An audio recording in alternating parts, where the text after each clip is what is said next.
Donc là je vais vous montrer comment faire un montage coulissant pour pêcher au vif.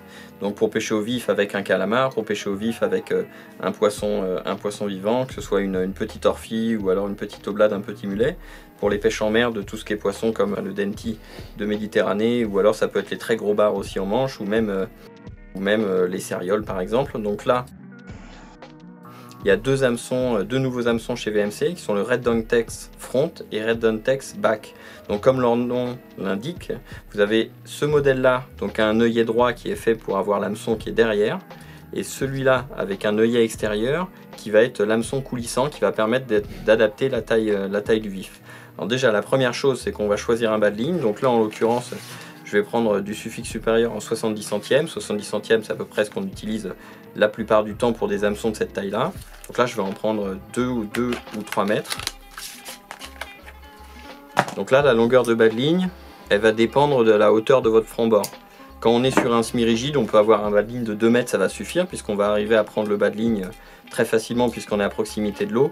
Si on pêche sur un bateau avec un inboard, avec un plus grand franc-bord, sur un bateau fibre par exemple, on va avoir un bas de ligne un petit peu plus long parce que c'est un peu plus difficile à prendre le bas de ligne. Donc ça c'est dans le cas où on a un gros poisson.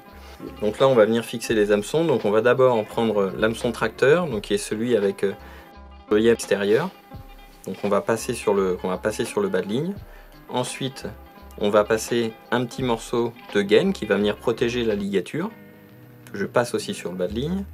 Et ensuite on va passer ici la perle souple, donc ça c'est une perle en caoutchouc, vous voyez elle est molle, qu'on va venir passer aussi sur le bas de ligne. Donc une fois qu'on a enfilé le caoutchouc, la perle et l'hameçon, on va venir fixer l'hameçon de queue, donc qui est l'hameçon avec l'œillet droit.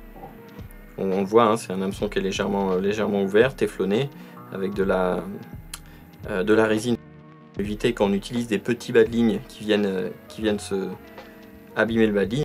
Et là je vais venir le fixer avec un nœud très simple. Là je vais faire un nœud solide, basique. Il y a plein de nœuds qui sont bons hein, dans cette application. Mais moi je vais utiliser un nœud du pendu à 5 tours. Et 5. Donc là je vais venir serrer mon nœud sur mon bas de ligne. Alors il faut toujours le serrer bien en amont pour pas venir blesser le fil. Donc là je le serre très fort. Voilà. Et là maintenant il va venir coulisser sur mon hameçon de queue. Et on voit que les spires là sont bien jointives, ça fait un nœud qui est propre. Et je vais venir couper en laissant toujours quelques millimètres de rab, on sait jamais. Donc là maintenant que mon hameçon de queue est fixé, je vais venir faire la ligature sur l'hameçon tracteur. Donc il faut que cette ligature là elle soit suffisamment solide pour que l'hameçon ne glisse pas avec le poids du vif, mais il faut qu'elle soit suffisamment souple pour que l'hameçon puisse coulisser. Donc les ligatures normalement on l'a fait avec du fil poissé, et le fil poissé c'est blanc, ça ne se voit pas. Donc moi pour les besoins de la vidéo je vais utiliser une tresse très visible, une tresse jaune. Donc pour faire cette ligature, donc je répète, hein, on l'a fait avec du fil poissé, on ne l'a fait pas avec ça, mais c'est juste que c'est beaucoup plus facile à voir.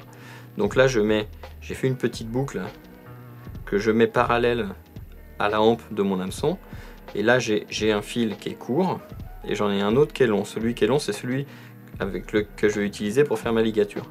Donc là ici je viens volontairement, je tiens relativement près, et là je vais tourner vers l'œillet et revenir sur ma boucle ici. Donc là comme ça permet au fil de pas bouger. Donc, hop, là maintenant je le tiens et je vais venir faire ici ma ligature sur la hampe de l'hameçon. Donc là la ligature, on va la faire, faut imaginer que ce soit du fil poissé, et on va la faire quasiment de la longueur, donc on serre correctement, et on va la faire presque de la longueur de la partie droite de la hampe de l'hameçon. Donc ça va faire grosso modo un bon centimètre et demi, voire presque 2 cm, et c'est ce qui va permettre à la ligature d'être suffisamment costaud pour tenir fermement votre vif et que votre vif ne glisse pas. Voilà, donc là j'ai ma boucle qui est ici, là j'ai ma ligature hein, qui est bien sur la hampe. Là je pense qu'elle est suffisamment longue, et maintenant que ma ligature elle est faite, je vais passer l'extrémité du brin dans la boucle ici. Et ce que je vais faire, je vais venir tirer cette partie-là. Donc quand je vais tirer ici, ça va résorber la boucle qui est là. Vous voyez ?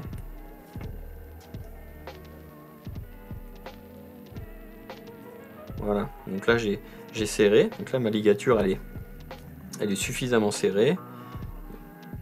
Donc là, comme c'est du fil poissé, le fil poissé il se serre sur lui-même puisqu'il est poissé comme son nom l'indique.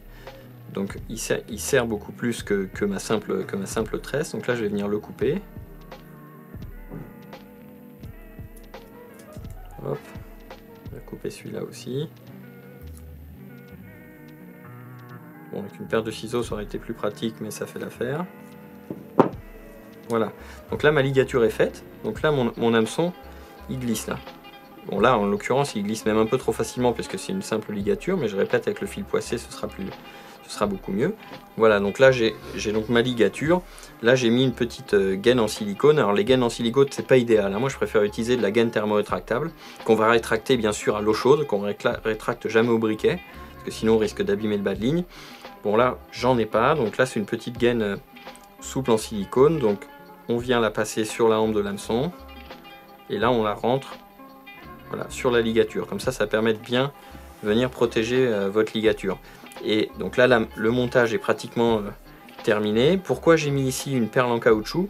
Parce que souvent c'est l'hameçon qui est fixé sur l'arrière du poisson qui capture le prédateur. Mais de temps en temps, le prédateur l'avale dans sa globalité et des fois le poisson est piqué avec l'hameçon tracteur.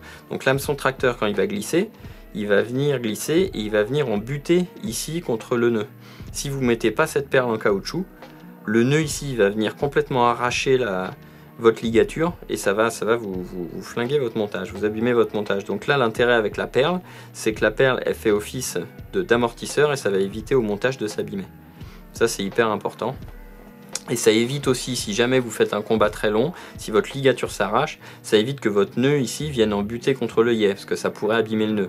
Là, si jamais tout ça s'arrache, vous allez être en buté contre la perle caoutchouc et ça ne va pas abîmer votre bas de ligne. Voilà, donc là le montage est terminé. Et à l'extrémité du bas de ligne, on va venir mettre bien sûr un petit émerillon rolling qui va permettre d'éviter au bas de ligne de vriller. Voilà, donc là j'ai pris un leurre souple, hein, d'ailleurs qui a une forme relativement similaire et une taille relativement similaire au vif qu'on va utiliser par exemple pour chercher le denti ou les cérioles. Donc là ce qu'on fait, on regarde la longueur, on va ajuster la longueur du bas de ligne par rapport à la longueur du vif. Donc là je vais l'allonger un petit peu. On vient piquer l'hameçon tracteur souvent on le pique dans les narines du poisson pour pas venir l'abîmer. Donc on va le piquer comme ça. Donc là comme ça le poisson est pas abîmé. Bon, bien sûr là c'est un leurre souple mais les yeux sont souvent un peu plus loin et là on le pique dans les narines, donc dans le cartilage de la narine qui est très dur. Et l'hameçon terminal, l'hameçon de fin, donc lui on peut le mettre, certaines personnes le mettent sur le dos.